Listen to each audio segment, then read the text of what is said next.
नमस्कार दोस्तों, मैं हूं अजय और आप देख रहे हैं आपका अपना चैनल मोबाइल टेक सपोर्ट। तो आज हमारे पास है सैमसंग का A30 मॉडल और इसमें है आपका हाई टेम्परेचर डिवाइस शटडाउन का जो प्रॉब्लम आता है वो इसमें आ रहा है दोस्तों। मैं आ रहा था क्योंकि मैं आपको आज पूरा डिटेल्स में बताना चाहता हूँ कि मैं सोचा कि आपके साथ शेयर करूं। तो इसमें प्रॉब्लम क्या हो रहा था मैं आपको पहले दिखा दूं। ये प्रॉब्लम था कि सेट में इस आईसी में वाटर डैमेज था, तो मैंने इसे क्लीन करके क्लीन किया और इसमें उसके बाद हम लोग चार्जिंग लगा रहे हैं। तो यहाँ पे चार्जिंग आपको दिखेगा, ठीक है। लेकिन पहले यहाँ पे लोगो बन रहा था, जो कि मैं आप इससे पहले जो पिक मैंने लिया था उसका मैं पिक आपको इसमें देखने को मिल रहा होगा।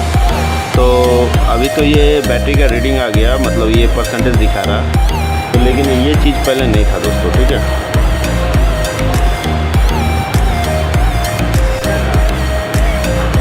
तो इसमें प्रॉब्लम हम लोग देख ही रहे हैं, जैसे कि ये परसेंटेज यहाँ पे शो कर रहा है। तो यहाँ पे आपका रेड का जो है लोगो आ जाता है, temperature too high low message आ जाता है दोस्तों, ठीक है। और मोबाइल शट डाउन हो जाता है। तो आज हम लोग जानेंगे कि ये प्रॉब्लम कहाँ से होता है और इसके बारे में थोड़ा हम लोग डिटेल से जान लेते हैं, ठीक है। तो आइए जानते हैं। और इसमें क्या है कि ये आईसी अभी भी ये प्रॉब्लम बीच बीच में आ जाता है। तो ये आईसी अभी हीटिंग कर रहा है, तो इसको अब हम लोग रिवॉल्व करके एक बार देख लेंगे।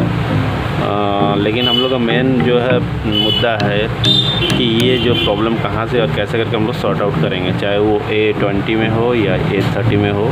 तो ए सीरीज का लगभग इस तरह का मोबाइल जो है और ये प्रॉब्लम है, इसको हम लोग इस तरह से सॉल्व करते हैं। तो इसके लिए हम आपको डायग्राम 2 मैंने बनाया है, तो इस पे हम आपको समझा देंगे तो ज़्यादा बेहतर होगा। और हमारे पास चूँकि माइक्रोस्कोप नहीं है, लेकिन मैं कोशिश करूँगा कि बहुत अच्छा से आपको समझा पाऊँ दोस्तों। अगर आपको अच्छा लगे वीडियो तो लाइक कीजिएगा, सब्सक्राइब कीजिएगा। अगर अच्छा ना लगे तो डिसलाइक कर दीजिएगा दोस्तों, ठीक है। तो देखिए यहाँ पे इसका सीसी का जो है आपको मैं बता दे रहा हूँ। जैसे ये मेन बोर्ड का है, ये पत्ता सीसी आपका यहाँ है। तो ये मेन बोर्ड का जो पत्ता है दोस्तों, ये देखिए ये यहाँ पे। तो इसका जो है ऊपर का जो काउंटिंग होता है, जैसे कि ये ऊपर वाला 2 नंबर है। मैं आपको थोड़ा सा मैं यहाँ से दिखा देना की कोशिश करता हूँ। तो ये ए आपका हो गया 2 नंबर और ये 1 नंबर, ठीक है। तो देखिए यहाँ पे जैसे मैंने यहाँ पे लिख दिया, ठीक इसी तरह यहाँ पे ये 50 पिन का ये कनेक्टर है दोस्तों, काफ़ी बड़ा कनेक्टर है और ये 50 पिनों का है। तो यहाँ पे देखिए ये 1 है तो ये 2 होगा, ये 1 है तो ये 2 होगा, ये 3 है तो ये 4 होगा, ये 3 है तो ये 4 होगा। इस तरह से काउंटिंग होके ये 50 पिन होगा और ये 49 होगा, ठीक है। तो ये तो आप समझ गए दोस्तों इसका। अब ये क्या है कि नीचे वाला जो सीसी है हमारा, जो छोटा वाला बोर्ड है, तो यहाँ पे इसी का कनेक्टर जो है, तो ये 1 नंबर है ना। तो ये ऐसा नहीं कि ये नीचे वाला 1 नंबर होगा। तो यहाँ पे देखिए, तो ये सीसी में क्या है, इसका 1 नंबर यहाँ है और इसका 1 नंबर यहाँ था मेन बोर्ड में। तो ये 1 नंबर है, ये 2 नंबर, ये 3 नंबर, ये 4 नंबर, ये 5, ये 6। तो इस तरह का जो है पिन को यहाँ पे नंबरिंग यूज़ होता है, ठीक है। तो ये 49, ये 50, तो इस तरह का है दोस्तों, ठीक है। तो हमारा A20 का जो है, हम लोग को मेन, अगर हमारे पास डायग्राम नहीं है तो हम लोग को यहाँ पे आपको मैं इसमें समझाने की कोशिश करता हूँ। देखिए हमारा 2 लाइन यहाँ पे जो है बहुत ज़्यादा इम्पोर्टेंट है और मैं आपको बताना चाहूँगा दोस्तों कि ये जो कनेक्टर है, यहाँ से 2 PMI IC से हम लोग को 1.8 वोल्ट मिलता है और ये CPU का जो है ये ID लाइन है दोस्तों, ठीक है। और आपका अगर A20 है तो ये 30 नंबर पिन से ये 1.8 का जो है ये वोल्ट मिलता है और आपका ID लाइन 11 नंबर का पिन से मिलता है। लेकिन यहाँ पे आपको मिल रहा यहाँ पे हमें 1.8 ट्रेस किया था तो मुझे मिला था 1 2 3 4 5 यानी 41 नंबर पिन में हम लोग को मिला था नीचे वाला सीसी का जो है यहाँ पे 1.8, ठीक है। और उसके बाद यहाँ पे मैं आपको एक चीज़ दिखाना चाहूँगा, इसके बारे में थोड़ा सा आपको समझा दूँ। देखिए दोस्तों, जो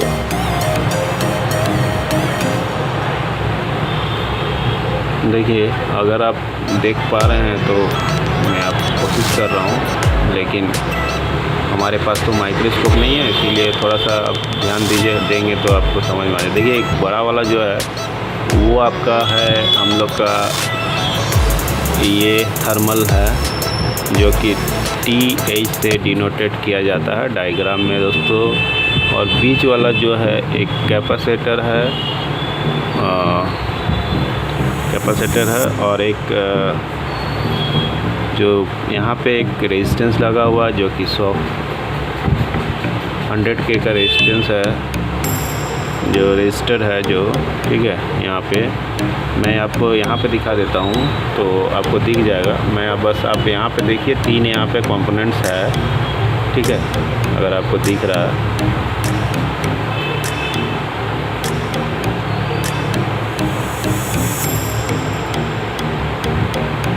ठीक है, यहाँ पे आपको 3 कंपोनेंट्स जो दिख रहा है, मैं इसमें आपको इमेज में भी दिखा दूंगा, ठीक है। तो ये 3 कंपोनेंट्स जो है दोस्तों,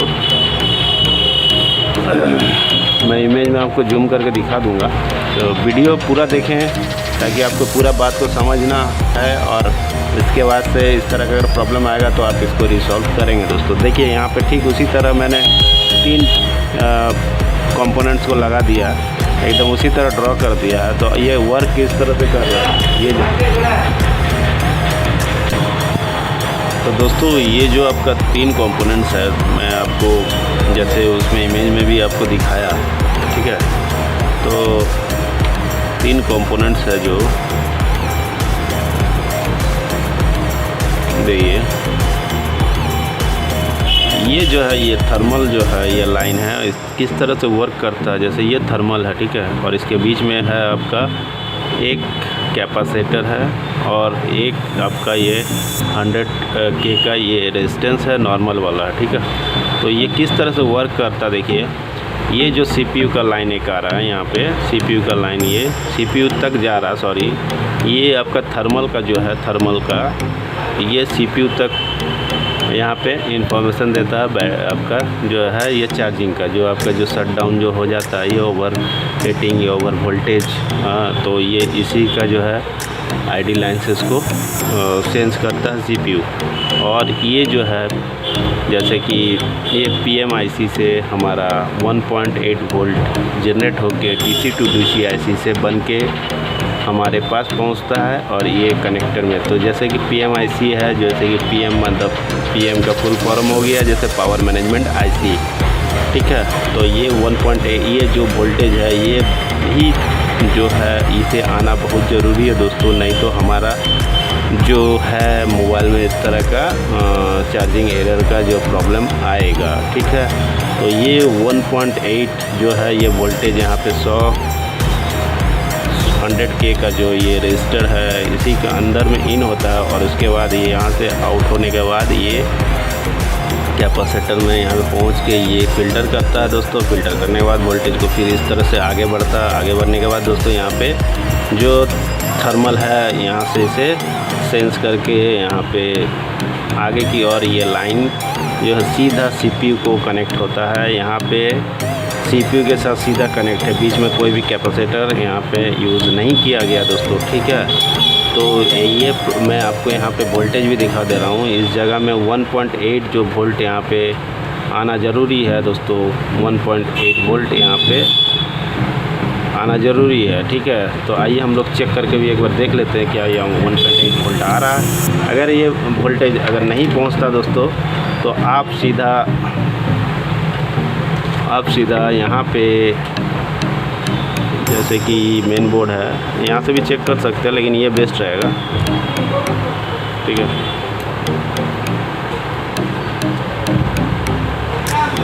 किस तरह से चेक करेंगे आप, मैं वो आपको बस बता देता हूँ।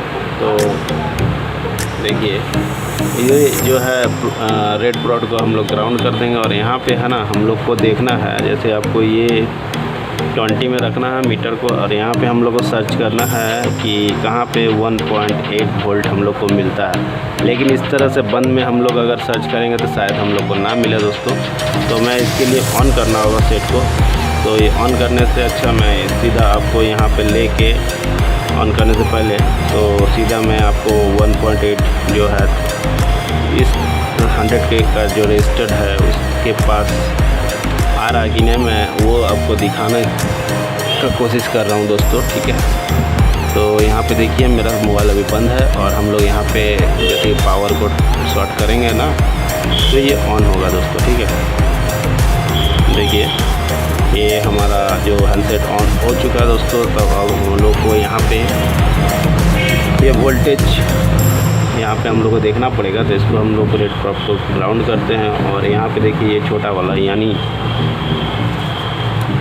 यहाँ पे हम लोग तो देखिए मैं आपको इसका वोल्टेज को मैं दिखाने का कोशिश कर रहा हूँ कि यहाँ पे आपका वोल्टेज जो है, तो इसके लिए यहाँ पे हम लोग इस प्रॉप को जो है ग्राउंड कर देते हैं। और आप अगर देख पा रहे हैं तो देखिए अच्छे से यहाँ पे देखिए जब मैंने आपको बताया था ये छोटा वाला जो है 100K का जो है रजिस्टर्ड है, इस पर हम लोग यहाँ पे वोल्टेज का जो मेजरमेंट कर लेंगे दोस्तों चेक करने के लिए।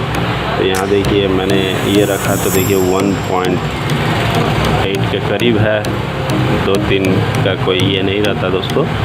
और ये 1.76 जो है ये हमारा वोल्टेज मिल रहा है, यानी ये 1.8 का वही वोल्टेज है जिसके बारे में आपको बता रहा था।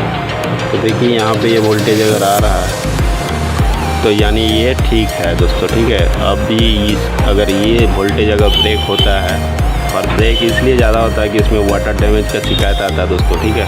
तो इसलिए ये ब्रेक होता है। तो इसके लिए मैंने आपको बताया था कि ये फ्लैग को आप देख लीजिएगा यहाँ तक वोल्टेज आ रहा है कि नहीं सबसे पहले। उसके बाद अगर यहाँ तक नहीं आता तो फिर इसको भी हम लोग निकाल के देख लेंगे कि यहाँ पे 1.8 का ये वोल्टेज मिल रहा है कि नहीं।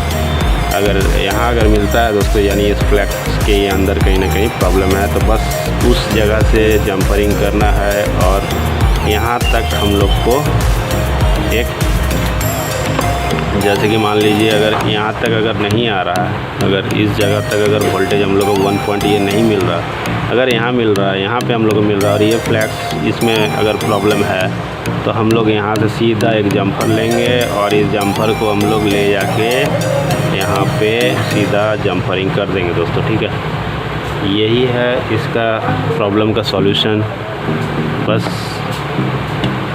ये प्रॉब्लम अगर आ रहा तो आप इस तरह से प्रॉब्लम को सॉर्ट आउट कर सकते हैं। अगर वीडियो आपको अच्छा लगा और अगर समझ में आया दोस्तों तो आप हमारा चैनल को लाइक और सब्सक्राइब करें दोस्तों। और इस तरह से आपको यहाँ पे आपका जो है चार्जिंग शो करने लगेगा 5 जैसे 53% है, इस तरह से चार्जिंग आपका शो करने लगेगा, ठीक है। तो अभी तक के लिए तो इतना ही और फिर मिलते हैं हम लोग नए वीडियो के साथ। तब तक के लिए धन्यवाद दोस्तों।